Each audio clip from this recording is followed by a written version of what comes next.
Welcome to another exciting episode of Broad Daylight with me, Priscilla Moore. The Department of Social Welfare of the Ministry of Gender and Social Protection on Tuesday, 14th of August 2018, organized a national consultative meeting with all relevant stakeholders on the bill for the aged persons in Koforidua. The meeting aimed at soliciting inputs in the bid of finalizing the draft Aged Persons Bill for presentation to the Cabinet for approval and then lay it in Parliament to be passed into law. Speaking at the workshop, the then Gender Minister, Efisa Otiko Jaba, stated that several consultations have been conducted by the National Advisory Committee and was imperative to present the draft to relevant stakeholders and various associations of the elderly to ensure that the views of the aged are incorporated into the bill. And then we are in 2022 and the bill hasn't been passed by Cabinet into law.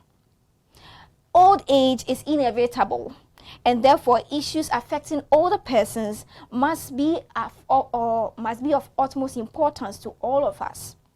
It is the weakest that needs our support, and I'm very happy today to have with me in the studio Director of Tabita Ghana, Mr. Amos Asuma Kakari, who has the aged at heart. And we are going to talk extensively today about the aged and what Ghana should be on the lookout for when it comes to people or the older persons in our community. Sir, please, you're welcome. Thank you. How are you doing, sir? I'm good. And you? I'm good. Good. Always looking like a 14-year-old man, sir. Thank you for the compliment. What makes you so energetic? Oh, well, I have dealt with children for almost all my years. Okay. I spent over 20 years working with children. Wow. And youth, street children. Okay. And so when I started this project in 2017, I felt I was old, but I had to tell myself that no, I had more time to do. So I have tried to keep myself as a young man to be able to keep up with the old. I'm dealing with old, so if I behave like an old man, then they will have no hope. So even though I'm grown, I'll be 60 next year. No, you don't say. Yeah. What? I'll be 60 next year, June. Wow. But I try to keep myself as a young person to be able to give hope to the old. You are. No, you don't look like somebody going to 60 years. You are blessed. Thank God. Oh, that's fantastic. Now, say you had my introduction about the aged and how the whole back and forth, we're having a back and forth about passing the bill in Parliament to law. What is your initial comment on this? Do you think the government is being fair to the older people in Ghana? Priscilla, thank you so much for this opportunity. To talk about the elderly in Ghana sometimes makes you feel like we virtually have no hope for our elderly people in this country.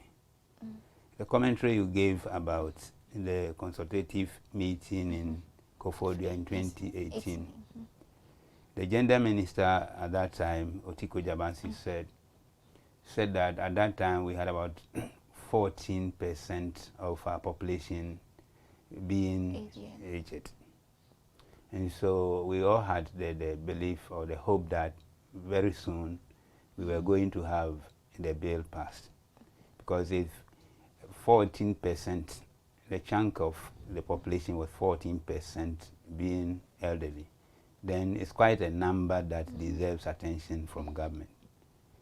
And rightly so, all of us were looking up to a time where we can have a policy actively taking care of the elderly in our community. Unfortunately, that was 2018. To date, how many years now? 4 years on, nothing has been done. But let me take you back. As far back as 2003, that's 2003. Wow. During President Kufuor's time, a draft bill was presented to Cabinet to be considered for and to be passing into law. To be passed into law, sorry.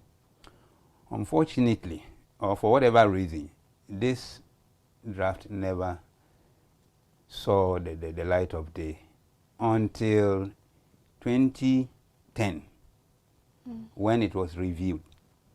And that time, the minister who was in place for, by then it was Employment and Social Welfare, Mr.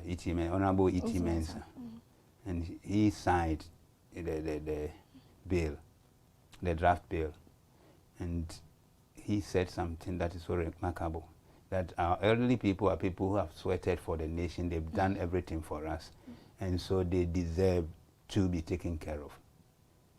How many years now? 2010 to 2022. About 12 years on, Certainly. nothing has happened to the same draft or this bill. Too bad. That was the national aging policy. Now we are in 2022, and in 2019 I had a discussion with a high-placed official about this bill. And he told me that we were discussing this in November 2019. And he told me hopefully before the Parliament will go on recess in 2019, December, the bill will have been passed. Nothing happened. 2022. So Gov't took over and we said maybe nothing took place. But right in 2021, October, when Parliament resumed for the last quarter, they said they had 56 bills to pass, including these bills was the National Aged Policy Bill. To date, no wind has been heard about it. So if you ask for me, if you ask about my comment or what I feel about this, I feel, nobody has any serious intentions about passing this policy or bill into law. Because is it not even strange that our country has been over 60 years? So if our country were to be a human being, she would be in her 60s or getting to her 70s. And we have had presidents coming and going, some old, some young. None of them has ever thought about passing a bill that will protect the welfare of the elderly. And today, we are all here. We all heard about the noise of manifestos in 2020 when we're coming to the 2020 elections. How much noise? How much do you hear about people talking about the welfare of the elderly? In this country, we have the Children's Act. We also have the Juvenile Act. We have the People with Disability Act. We have Domestic Violence Act. All these bills have been passed into law to protect the minority in our society, the vulnerable in our society. And still we are shilly-dallying about getting the elderly people's law. That is quite unfortunate, but I believe that at the end of this interview, the people, the stakeholders who are supposed to push this agenda will do so to help us. And we are hoping for the best. But sir, I believe you work so much with the aged, so much with the older people. I think they will be sharing some of their plight to you. Since you are now having a lot to do with them, what are some of the things you hear them say they are going through? No, sometimes I don't even know. I don't even need to hear. I see. Telling me about it is a different story, and me seeing it is also another story. Can you share some with us? What is that terrible thing? What are some of the terrible things you've witnessed or you have observed or you've heard them say? I remember I told you a story about this old man who was knocked down by a car. Okay. Did I tell you about that story? Yeah, I think the last time you were there. Yes, I told that story. An old man around 7 o'clock was going to buy a piece of bread because he had no food to eat. He was knocked down by a car. And I was following that car, so the car, it was hit and run. And I was following the car. And because that man ran away, I had to stop because the man was lying right inside the road. So when I stopped, the people came on me as if I was the one who, fortunately, there were two guys standing by who saw me and said, oh no. He said, okay, let's put this man into the car and run to the hospital for treatment. That was somewhere in a village around Suhum. Wow. We ran all the way to the Suhum hospital. They came and picked this man. And when we were coming, I saw the man clutching to something in the armpit. So I thought it was something very important. So when we put the man in the hospital and I came back to my car, I found that thing wrapped in a piece of paper. And I decided to send it to him because I thought it's something very important. And lo and behold, it was a loaf of bread for which he was going to lose his life. When I started a project, one evening I was going home. It was around 6:30 to 7. I saw one of my members, some elderly man, some a little disability with the eye, heading towards a place. And I couldn't imagine what he was going to do at that time. So I greeted him and passed by. He said, oh, big man, I said, oh, I'm going home. And I asked him, oh, I'm also seeing something here. But I couldn't understand what he was going to see at that corner around that time. So I allowed him to go and then followed him. I didn't allow him to see me. Then there was a chop bar, this man entered. When I got to the entrance, I heard this man telling the lady that he was buying benku. The lady said, benku said 2 cedis. How much meat? No meat. So I told the lady, give 3 cedis worth of meat. And the man said, oh, big man. I said, don't worry. So I gave 5 cedis to the lady to pay for it. One day I went to the center. I asked them, somebody was selling some fried maize. The one we call chiwe. So I asked that lady should give me some small too, because it's something I love. Oh, okay. I'm also a fan of Inchiri anyways. Yes. So it's something like a delicacy to me, and I enjoy doing it and eating it. So these older people, I thought they might not be interested because most of them have lost their teeth and all those things. So I was not thinking. But when the lady can say, oh, is there anybody around who wants to? Is there everybody there? I asked the lady to share. And as they were eating, I realized it was not because they love eating it, but they were hungry. Wow.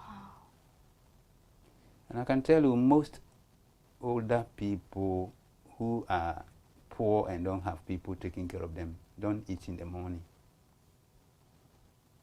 Those who eat have very scanty to eat. And so out of that, I decided, no, if this is the situation, let me introduce some kind of feeding program for them. So I started Mondays, Wednesdays, and Fridays, 3 times in a week. And I was, in the morning, I told them, any one of you who feels hungry in the morning, has nothing to eat, please come to the center and take a bowl of cocoa and bread, or sometimes rice water. And it became a whole big, every morning of Wednesday, Mondays, and Friday, you can see them queuing. And sometimes they will come and wait till the lady will bring this in. So for 4 months on, we're running this program. And I developed it into evening too. Okay. But unfortunately, my funds ran out. Oh. From October to February, I had run out. So I decided that no, this time around, I'm going to do it with raw food.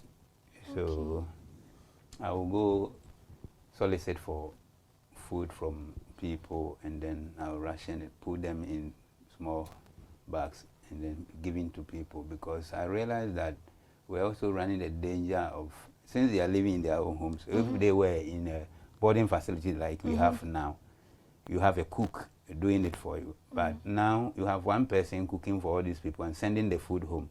Anything can happen in between the time, the food and the time they eat. And if anybody gets any problem, they will say they ate your food. Exactly. So we thought that it was a risk that we were taking. So why don't we give the raw food to the people and cook themselves, so that at least they will prepare it in the way they want. So is that what you are still doing now, even as at now? No, we couldn't continue that program, even though we have modified it. Okay. We still give them food parcels. How? Yeah, but it's not like the regular thing we're doing. Okay. Occasionally, if we have the means, we do it. Because our programs are 3. We have feeding, medical care, and companionship care. Okay. And so the feeding, at any meeting, we make sure that we feed the people, regardless whatever program we have. We have a feeding program or a feeding session for them. Okay. Breakfast, if we're going to go into the afternoon, there will be great breakfast and lunch. So feeding. No, don't worry. So feeding is part of our program, any program that we run. And you were there at Kutunse the other day, you saw it. So it's an integral part of our program. And then the daycare center now we have for the elderly. Every morning they come, they have breakfast. In the afternoon they have lunch. Wow. So 3 times in a week they come and they have access to food. Okay. And so feeding is an integral part of our program. And occasionally, if we have organizations that want to help us with food, we may go to the center, and then they themselves, because they want also to be seen they are doing this, because sometimes they do it as a corporate social responsibility, and they come along. We send them to the centers, and the food items are given to the people. How do you get the funds? Because I keep on wondering, one person, and looking at the number of people that, by the way, we went to the program, and we see the number of aged who come. You'll be amazed. I wonder, how do you get the funds? Before I come to the funding, it's a big whole thing, but before I come to the funding, let me talk about, you were asking some of the pathetic scenes. Exactly. Yes. There are some of them where they sleep cannot be said as a place of accommodation. We had, at one time, we had to construct a place for one of them. I think you were there. Yeah. And it was living in an old kiosk that you could see the sky from inside. This person, apart from the accommodation, has no meaningful source of livelihood. So he stays there if somebody gives him something to eat, that's all. Because he's also, unfortunately, handicapped somehow, so he doesn't work. So when we opened the center, we sent him there as one of the residential clients. We have a client who is blind and has nobody living with him. I want to understand something. I believe you've been speaking to them. Some of them, is it that they don't have any children? Is it why? That's what amazes you and me, and sometimes. If you haven't been in this business, you may not understand. You know, our society used to cherish the elderly. And because we were in the agrarian economy, and in those days, we all go to farm and we come. We go to the sea and we come home. So if you are an older person in the house, you actually have a very effective role. The children, you are the caretaker of the children. And every attention is given to you. They prepare food for you in the morning. When they are going away, they leave food for you, and the children around you, they provide you companionship, and you talk to them, you tell them announce stories. And then when they come in the evening, they attend to you any way that you need, and you need support. And then you are also considered one of the most important personality in the family, because you are the older person. You preside over all the customary, all the traditional. Yes. And so. What has changed? Yes, a lot. And so we even local parlance, they say, anything that comes to a crunch and they want to discuss, they say, let's go and ask the old lady. He said, if the big man finish washing, then water It's is done. finished. You see, all these things were said to illustrate the importance that we gave to the older generation. Unfortunately, now, because we have money economy, people have to work and earn their income. And so we no more stay in the same house, in the same village, or even in the same town. So if, as you grow old, your children go away. Some go to school, some travel abroad, some go to work in the cities. And so if you're an elderly person, you are left alone with your wife. And so suddenly you find yourself alone. And unfortunately, if you lose one of the spouses, the man or the woman dies, then no company. If you are living in Accra, you want to bring your mother here, that also becomes another problem. If you are a man, then in the morning your mother is there, you go to work and leave her. Your wife will go to work or will cook something for your mother and will go. Your children are already in boarding house. Your mother is still left alone in the house. Maids are not people who are trained to take care, and they abuse the elderly. So because it is not our making that people are being pulled here and there away from their older parents, what should have been done is what the white people did, are doing. They went through the same stage of life. So when that social change came, the Industrial Revolution, all those things came about. They realized that there was a need, because there will be no time for you to be sitting with your elderly parent or granny. And so let's put up a place where we have professional people trained to take care of the elderly, and so that we can put our mothers there conveniently and we'll be at peace, and we'll be working and then be supporting them if that is necessary. Fortunately for them, most of them were in the public sector, and so they have what they call it, pension, or yes. And so these pensions in most of the countries, European countries, are converted as social security to support the elderly in the old people's home, so that the burden of taking care of your mother is not directly on you. And so if your mother or your father is old and wants to stay home and you can take care of him or her, or he can take care of himself, no problem. But if it comes to a point where you are constrained and there's no way, fortunately they can walk to the old people's home. I had a friend who came from Denmark and brought a man from Denmark, and the man was the secretary or chairman of some old people's association in Denmark. So I wanted to learn more from him. He said, he's called Peter.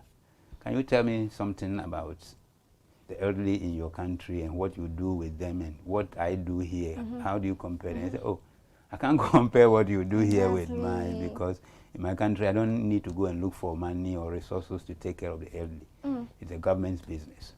So what do you think is that one policy that when government implements, it will take some burden off you? Definitely, and that, as I was describing of the Denmark situation, according to them, about 6 to 7% of the economy is about the elderly. And so it's a whole big sector.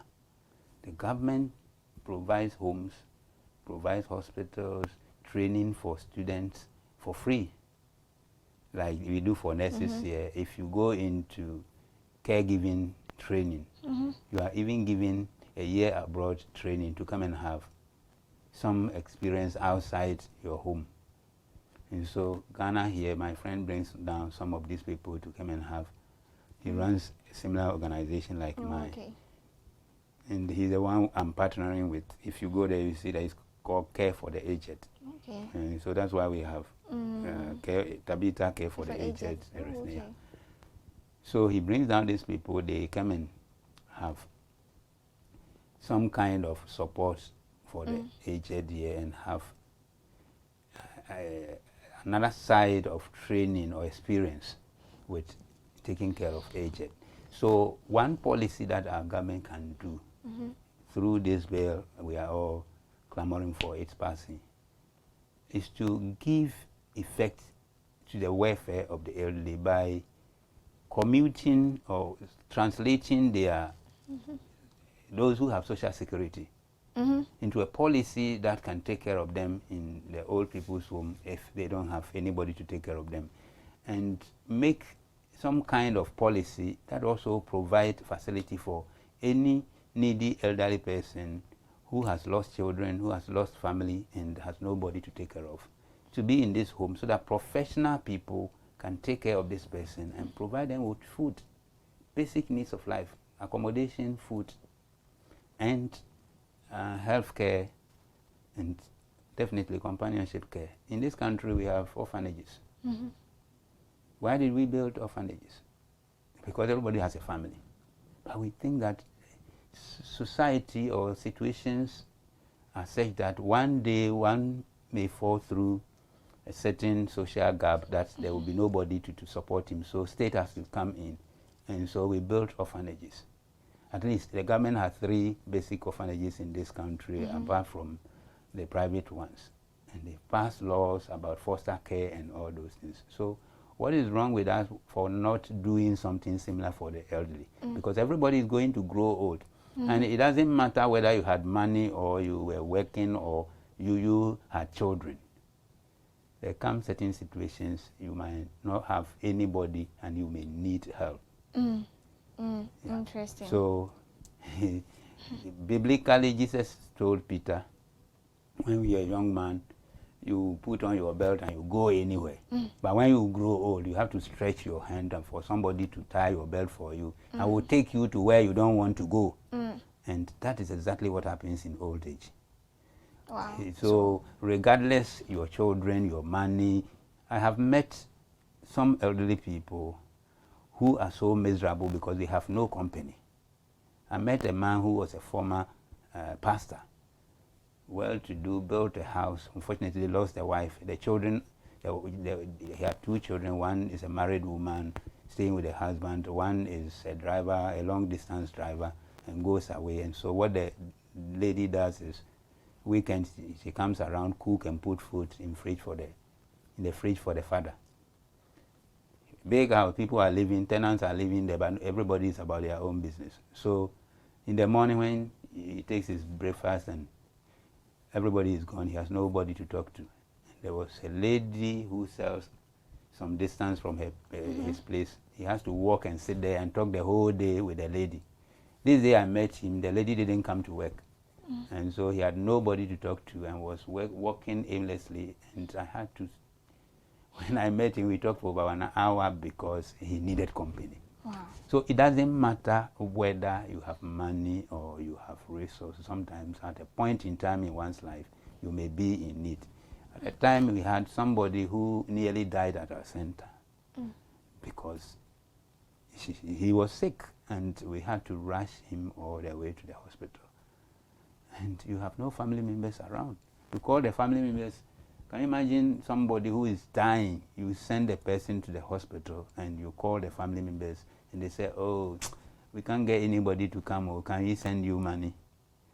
And can you imagine how much money? 50 cedis. Somebody you have spent your money to send to the hospital, if you tell family members, nobody is ready to come, they want to send money and the money is 50 cedis. So you ask yourself the kind of society we are getting into now. So those of us who had parents who took care of us so much and we were so concerned about them, we are the people who are treating our elder people like this today. What will happen to those of you who are coming now? Too bad. Whose children are not dependent on you? So we are wrapping up. What would be your final words to everyone? Yes, my final words would be, one, to the general society, and then to the government. To the general society, let me start with the family. The primary responsibility of elderly care should be that of the family. It's the family's responsibility. In our local parlance, they say if somebody brings you up so that you grow teeth, when that person is old, you should be able to take care of him till he loses his teeth. And that means that the family should be directly responsible. Yes, education, employment, and a lot of things, traveling abroad will all come in and sometimes make it very difficult for you to be able to take care of your father or mother. But you should think that, or you should know that without your mother, your father, you wouldn't be where you are now. So all possible means to take care of this person should be found. And fortunately, we have facilities like Tabitha, where we have older people's residential home. You come and you'll be treated like you're in your own home. So if you are abroad, and for that matter, you cannot have anybody taking care of your mother. If you are married and you don't want to lose your husband or your wife because you bring your mother into the home, it will create a problem. You should find a home where we have professional treatment for elderly people, so that you don't go and leave that person in the care of some maid who has no idea of how to take care of elderly people and will abuse them. So that's one thing I would tell families. As much as we can make it possible, or we have the means, let's take care of our elderly people in our own homes. That's the best place. Great. But if it comes to the crunch and you have nobody to take care of your mother or your father for you, go to a professional people's home, a private one. The government has none anyway. So your mother can be taken good care of. And yesterday, one of the families came to our place to visit the relative, and they were so happy. She came back thanking me that, oh, I'm happy you're doing this. Thank you so much for taking care of our man for us. So if you cannot do it in the house, somebody can do it outside. Why don't you come or bring that person? At least you will have some comfort in his or her old age. That is one for the family. And make our children endear themselves to our older mothers and fathers. These days, some of our children don't even know our mothers and our fathers. They call them grandmother or grandpa, grandma. Some have never met their grandma or their grandpas before, or briefly they visit and they go. Endear your children to your so that children will have some positive attitude towards older people. In places where they beat up people as witches and they sometimes kill them, what training did they give to their children?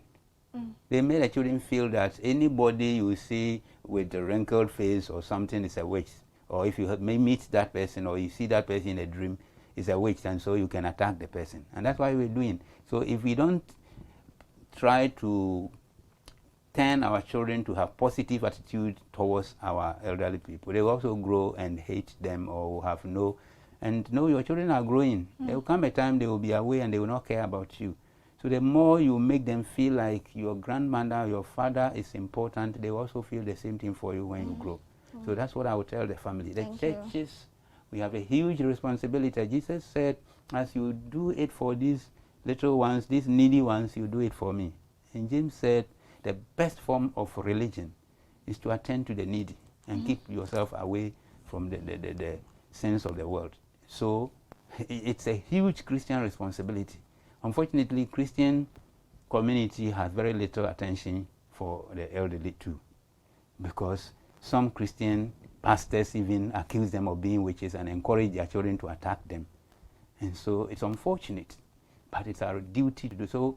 Christianity or the Christian community should turn around and be considerate and supportive to the elderly. And churches can support like what I'm doing. I have my church supporting me. Tomorrow, Friday, most of them will be there.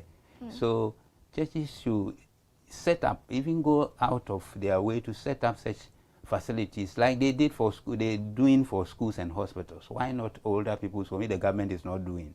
And some churches have more means. They have resources, more resources to do that, even than the government. So churches should come in like they've come in childcare and all those things. Okay, so if somebody is watching us and the person wants to extend a helping hand to you, do you have any contacts, any social media platform that the person can reach you? Yes, you can search us on Tabitha Ghana Facebook. The Tabitha Ghana Facebook, you'll find us. And then our contact is 024 888 4737. 024 888 4737. Or just go Google and look for Tabitha. Okay. And you'll find our number there, you'll find our location there. Yeah, you'll find the Google map and all those details. And if you are in Accra, you can come to Pokwase. Okay. A suburb of Pokwase called Afiaman. Okay. That's where we are located. Okay. So if you come to Pokwase and you ask for Afiaman, which is a short distance from Pokwase, in fact, it's just a community of Pokwase, you'll meet Tabitha Ghana there. So anybody who wants to extend a helping hand, you can call us on 024 888 4737. You can also send us Momo through the same number. Great. And our bank account is ADB, Okay. Achimota branch. Okay. The number is 117 10 10 13 1997 601. 117 10 10 19 sorry 10 10 13 1997 601. Achimota. I say ADB. ADB. Interesting. In fact, Papa, we being A. At the age of 15, I can't have a crowd for me. 1A. Oh, you are blessed. In fact, I'm very happy to have a conversation with you this morning. You've spoken extensively on the age, Charlie. Yes, you. So all this giddy thing. You see, we should plan towards we should plan, but some people, unfortunately, no matter, like he said, no matter what you do, irrespective of the money you have, you need somebody in your old age to talk to. Boredom kills. That is what brings about the depression and a whole lot. So if somebody has taken upon himself to bring all people or all ages together, feed them, give them comfort and companionship, this is a cause that we have to support. This is a cause that we really have to rally behind him and give him all the maximum support that we can. Because, to me, somebody has started, so let's support him.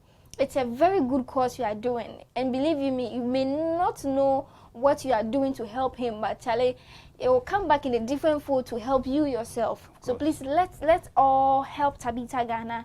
And then this is a good cause. And the government, please, the agent bill, we've passed the whole lot. But the agent is there. Whatever you do, we are going old. We are growing old. So let's put plans in place and measures in place so that the old people in the country can still live long and we go to them to seek for more ideas. Yeah. Okay, so this show is proudly sponsored by Endpoint Homeopathy Clinic. If you're suffering from stroke, diabetes, infertility, and any chronic disease, kindly call the doctor himself on 0244 867 068 0244 867 068. Also locate them at Accra, Spintex, Tema, Kumasi, Techiman, and Takrady. Also, my hair is proudly sponsored by Crystal Beauty Palace.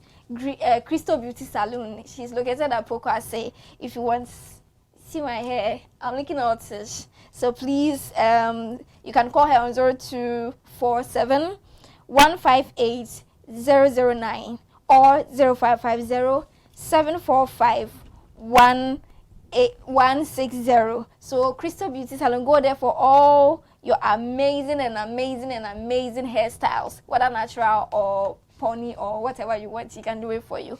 And then on Friday, tomorrow is the 24th of 26. Okay, so Friday is 26th.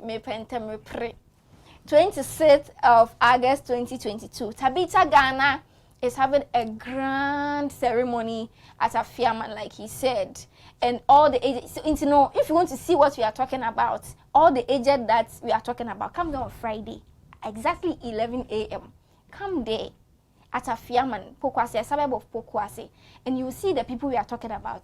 Come and see the agent that he's taking care of, and then that will ginger you to do more for him. So we are inviting all of you to Tabitha Ghana on the 26th of August 2022, Friday, 11 a.m. sharp, sub Pokwa's Afiaman.